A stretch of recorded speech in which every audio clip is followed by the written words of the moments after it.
నమస్తే, welcome to Leo. నేను మీ జగన్. వైసీపీలో కొత్త రకమైనటువంటి ఒక పందా కనిపిస్తుంది. వాస్తవానికి 2019లో 151 స్థానాలు సాధించినటువంటి ఒక వైసీపీ 2024 ఎన్నికలకు సంబంధించి 175కి 175 అని చెప్పేసి అన్నారు. అదే విధంగా వై నాట్ 175 అని చెప్పేసి అయితే అన్నారు. ఇక్కడ యథా రాజా తదా ప్రజ అని చెప్పేసి అయితే మనకు చాలా క్లారిటీగా వైసీపీని చూస్తే మనకు అర్థమవుతుంది.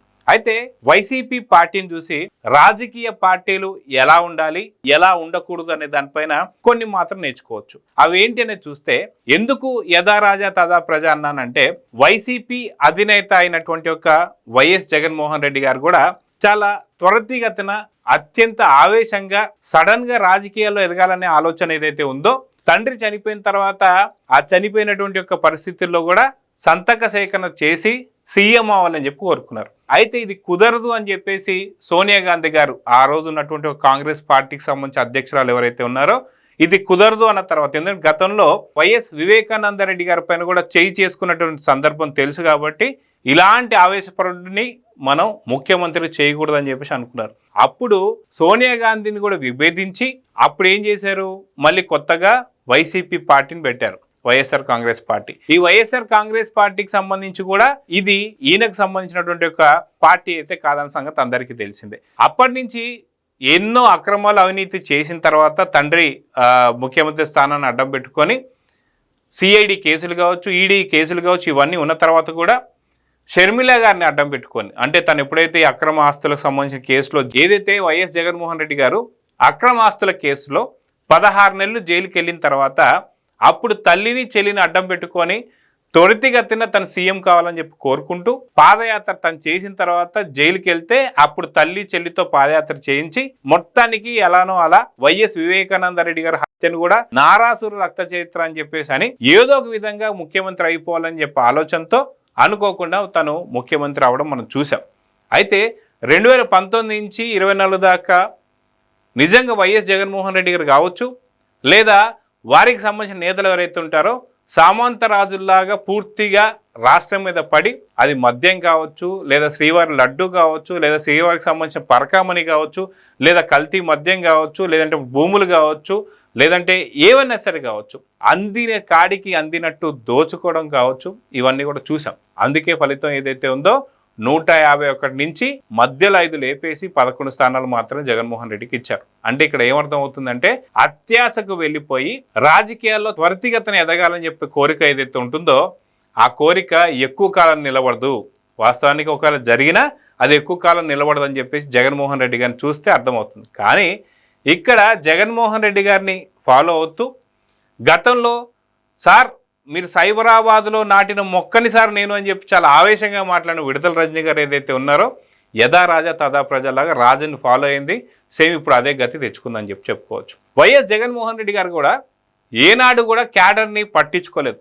గతంలో ఒకానొక స్థాన ఎమ్మెల్యే వెళ్తే హూ ఆర్ యూ, నువ్వెవరు అని చెప్పి అడిగారంట. అంటే బీఫామ్ ఇచ్చినటువంటి ఎమ్మెల్యే కూడా గుర్తులేనటువంటి పరిస్థితిలో ఉన్నప్పుడు, అదేవిధంగా విడుదల రజనీ గారి దగ్గరికి వస్తే గతంలో మీరు నాటిన మొక్కని సార్ నేనని చెప్పి చాలా ఆవేశంగా మాట్లాడినటువంటి విడుదల రజనీ అమెరికాలో సాఫ్ట్వేర్ ఉద్యోగాలు కావచ్చు, అక్కడ ఉన్నటువంటి కొన్ని బిజినెస్లు కావచ్చు, వీటన్నిటిని వదిలిపెట్టి అక్కడ సంపాదించిన డబ్బు ఏదైతే ఉందో ఆ డబ్బు తీసుకొని ఎమ్మెల్యేగా నిల్చోవాలని చెప్పి అనుకున్నారు. కానీ ఏదైతే ఎక్స్పీరియన్స్ లేదని చెప్పి, అవగాహన లేదని చెప్పి, చంద్రబాబు నాయుడు గారు టికెట్ ఇవ్వరు అని చెప్పి ఖచ్చితంగా తెలిసిపోయిన తర్వాత అప్పుడు వైసీపీ పార్టీకి వచ్చేసారు. సో ఆ మొక్క ఇక్కడికి వచ్చి ఇక్కడ తులసి మొక్కలా ఉన్నటువంటి ఒక విడుదల రజనీ గారు అక్కడికి వచ్చేసరికి గంజాయి మొక్కలా తయారయ్యారని చెప్పేసి ప్రజలందరూ కూడా అనుకోవడం మొదలుపెట్టారు. కానీ ఏమైందేమో తెలియదు, కానీ సడన్ గా జగన్మోహన్ రెడ్డి గారు సీఎం అయినట్టే అతివేగంగా తను కూడా రాజకీయాలు ఎదగాలనుకున్నారు కాబట్టి అనుకోకుండా తను ఎమ్మెల్యే కావడం, గతంలో ఎమ్మెల్యే అయిన తర్వాత అప్పటికి చాలా దోచుకుంటున్నారన్న సంగతి తెలిసిన తర్వాత కూడా ఇక్కడ విడుదల రజనీ గారికి మళ్ళీ మంత్రి పదవి ఇవ్వడం, ఆ మంత్రి పదవిలో ఏదైతే వైద్య రంగం సంబంధించి ఎన్ని రకాల దోపిడీలు చేశారు, ఎంతమంది దోచుకున్నారు అనేది మాత్రం చాలా క్లారిటీగా అర్థమవుతుంది. అవే కాకుండా స్టోన్ క్రషర్స్ కి సంబంధించి కావచ్చు, లేదా విడుదల రజనీ గారు పిఏ ఎవరైతే ఉంటారో శ్రీకాంత్ రెడ్డి కోడిగుడ్ల పైన 28 లక్షలు స్కామ్ చేశాడన్న సంగతి తెలిసి అరెస్ట్ చేసానికి వెళ్తే సిఐ గారు ఏం చేస్తున్నారు, సిఐ గారు ఇది కరెక్ట్ కాదు అని చెప్పి గట్టిగా మొత్తుకొని ఎవరైతే అక్రమాలకి అవినీతికి పాల్పడినటువంటి వాళ్ళందరినీ కూడా వెనక పెట్టుకొని ఒక మహిళ అయ్యుండి ముందుకు వచ్చి వాళ్ళని కాపాడే ప్రయత్నాలు చేసి కారులోంచి బయటికి రాకుండా చేసి కారు మీద చేయి తీయండి ఎస్ఐ గారు సిఐ గారు అని చెప్పి మాట్లాడుతూ వాళ్ళని కాపాడుకుంటూ రావడం కావచ్చు, స్టోన్ క్రషర్స్లో మీరు చేసినటువంటి దందాలు కావచ్చు, చిలకలూరుపేటలో మీరు చేసినటువంటి యొక్క ఏదైతే నవతరం పార్టీకి సంబంధించినటువంటి ఒక రావు సుబ్రహ్మణ్యం గారి పైన చేసిన దాడులు కావచ్చు, ఇవన్నీ కూడా చూసుకుంటే చిలకలూరుపేట నుంచి గుంటూరు పశ్చిమకి వెళ్ళాం, పశ్చిమ నుంచి మాకొద్దు బాబోయ్ అని చెప్పి మళ్ళీ వాళ్ళంటే మళ్ళీ చిలకలూరుపేటకు రావడం, మళ్ళీ చిలకలూరుపేట నుంచి ఇప్పుడు మళ్ళీ రేపల్లెకి వెళ్తుంటే వాళ్ళు కూడా మాకొద్దని చెప్పేసి చెప్పడం, ఇలా అన్నీ చూస్తుంటే ఇక్కడ జగన్మోహన్ రెడ్డి తన క్యాడర్ని ఎట్లా పట్టించుకోకుండా ఉన్నాడో అదేవిధంగా విడుదల రజనీ గారు కూడా వాళ్ళ క్యాడర్ని పట్టించుకోకపోవడమే కాకుండా దోచుకోవడం కూడా చూసిన తర్వాత విడుదల రజనీ మాకొద్దని చెప్పేసి ఎలా అయితే అంటున్నారో అదేవిధంగా జగన్మోహన్ రెడ్డిని 151 స్థానాల నుంచి మాకు వద్దు బాబోయ్ అని చెప్పి 11 స్థానాలకు పరిమితం చేశారు. సరే ఇప్పటికైనా సరే మారారా అంటే అటు అధినేత జగన్మోహన్ రెడ్డి కావచ్చు, లేదు ఇటు విడుదల రజనీ గారు కావచ్చు, ఇప్పటికీ కూడా రప్ప అని చెప్పేసి వాళ్ళు డైలాగులు కొడుతున్నారు. ఈ విధంగా చేసుకుంటూ పోతే ఖచ్చితంగా రాజకీయ భవిష్యత్తు ఉండదని చెప్పేసి ఇప్పటికే అర్థమైనటువంటి ఒక విడుదల రజనీ ఏదో ఒక విధంగా మళ్ళీ చిలకలూరుపేట అయితే కొంత తెలిసినటువంటి నియోజకవర్గాలలో ఏదైనా చేయొచ్చు, లేదా కనీసం దందాలన్నా చేసుకోవచ్చు అని చెప్పేసి అనుకుంటుంటే రేపల్లెకి పంపించబోతున్న సంగతి తెలుసుకొని ఇప్పుడు ఉంచితే చిలకలూరుపేటలో నన్ను ఉంచండి, లేదంటే నేను రాజకీయంగా సన్యాసం తీసుకోబోతున్నాను అని చెప్పి. వాస్తవానికి టీడీపీ పార్టీ అయిపోయింది, అదేవిధంగా వైసీపీ అయిపోయింది. మళ్ళీ చూస్తే నెక్స్ట్ ఏంటి అని చెప్పి చూస్తే గతంలోనే బాలినేని శ్రీనివాస్ గారు ఎప్పుడైతే జనసేనలోకి వెళ్తున్నారన్న సంగతి తెలిసిన వెంటనే నన్ను కూడా తీసుకెళ్ళండి జనసేన పార్టీలోకి అని చెప్పేసి రిక్వెస్ట్ చేయడం, ఆ రోజు అక్కడ బాలినేని శ్రీనివాసరావు గారిని జనసేనలోకి వెళ్ళొద్దు అని చెప్పేసి చెప్పడానికి నన్ను కూడా తోడు తీసుకెళ్ళండి అని చెప్పేసి వెళ్ళడానికి వెళ్ళిందని చెప్పి ఇప్పుడు అర్థమవుతుంది. కాకపోతే జనసేన పార్టీ కావచ్చు, టీడీపీ పార్టీ కావచ్చు, విలువలు విశ్వసనీయతలు ఉన్నాయి కాబట్టి ఇలాంటి వాళ్ళని చేర్చుకోమని చెప్పి కర్రాఖండిగా చెప్పడంతో ఆఖరికి ఇప్పుడు ఏదైతే విడుదల రజనీ గారికి సెటైరికల్గా కొన్ని వార్తలు అయితే వినిపిస్తున్నాయి. ఏంటంటే కేఏ పాల్ గారు తన ప్రజాశాంతి పార్టీలోకి రమ్మన్నారని చెప్పి, నిజంగా పార్టీ ఖచ్చితంగా 2029లో కావచ్చు, 39లో కావచ్చు, లేదా 49లో కావచ్చు, 59లో కావచ్చు, ఎప్పుడు గెలిచినా అది తీసి పక్కన పెడితే పార్టీ గెలిస్తే కేఏ పాల్ గారు ముఖ్యమంత్రిగాను, అదేవిధంగా చూసుకుంటే చాలా మంచి ఆఫర్ విడుదల రజనీ గారికి ఇచ్చారంట. అదేంటి అంటే డిప్యూటీ సీఎం నువ్వే, హోమ్ మినిస్టర్ నువ్వే అని చెప్పేసి అన్నారట.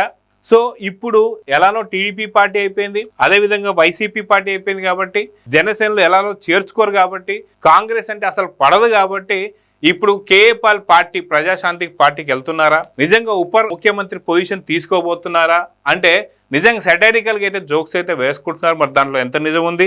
నిజంగా కేఏ పాల్ గారు అయితే ఖచ్చితంగా యాక్సెప్ట్ చేస్తారు ఇలాంటి ఆఫర్ని, కేఏ పాల్ కూడా ఇస్తుంటారు ఇలాంటి ఆఫర్స్ని.